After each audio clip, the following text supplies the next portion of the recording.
캄보디아에서 한국인이 납치됐다는 소식 들으셨죠? 그런데 이번엔 태국입니다.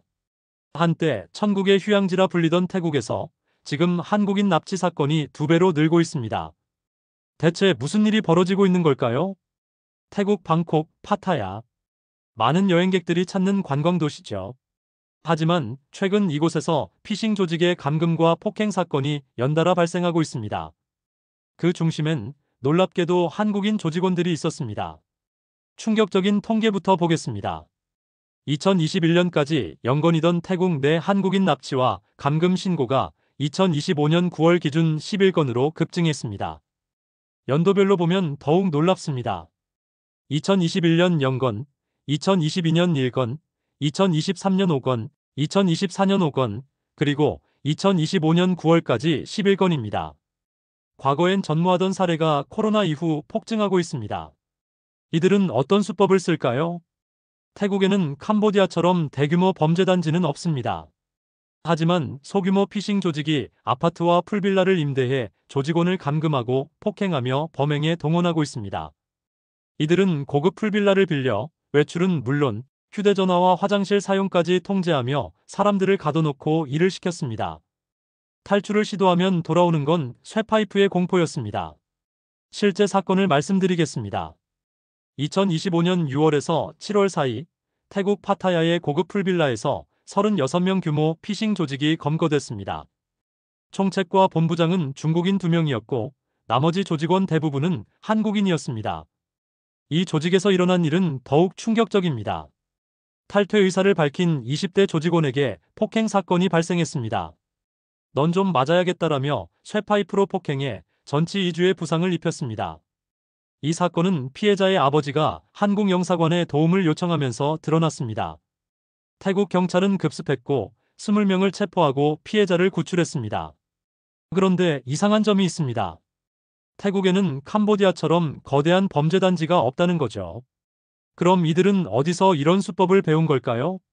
답은 캄보디아였습니다. 캄보디아 범죄 단지에서 수법을 배운 조직원들이 태국으로 이동하고 있습니다. 최근에는 태국을 중간 경유지로 이용해 한국인을 태국으로 유인한 뒤 캄보디아 범죄 단지로 납치하는 수법도 등장했습니다. 피해자의 진술을 들어보겠습니다. 방콕 입국 후 봉고차로 납치돼 캄보디아 포이펫 범죄 단지로 넘어갔다고 합니다. 여러분, 이건 단순한 범죄가 아닙니다. 이건 한국인 청년들을 노리는 함정입니다.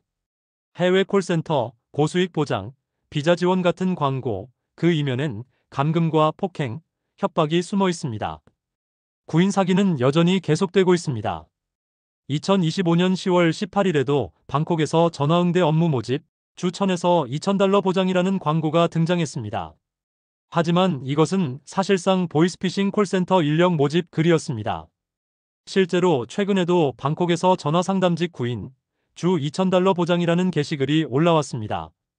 하지만 그건 피싱 조직의 신임 모집 글이었습니다.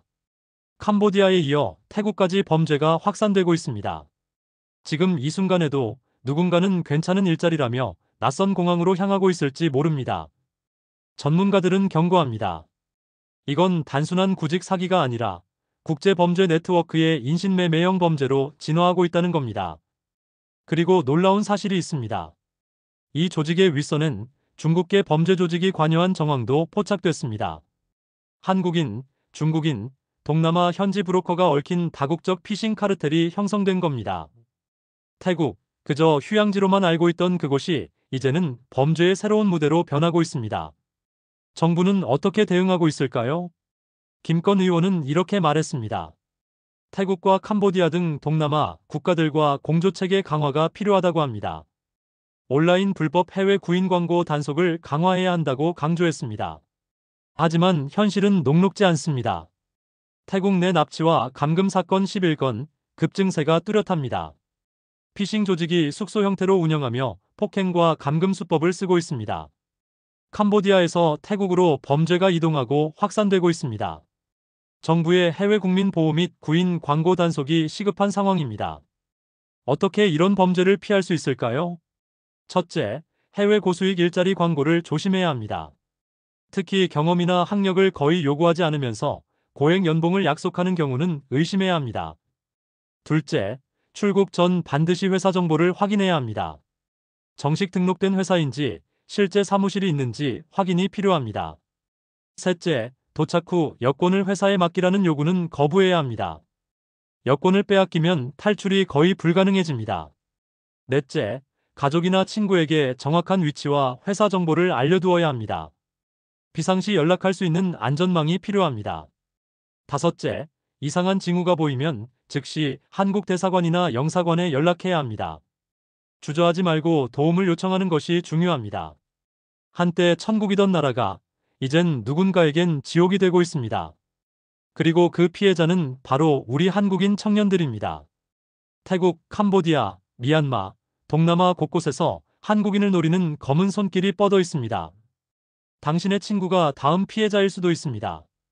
보이스피싱의 끝판왕이 태국까지 번졌습니다.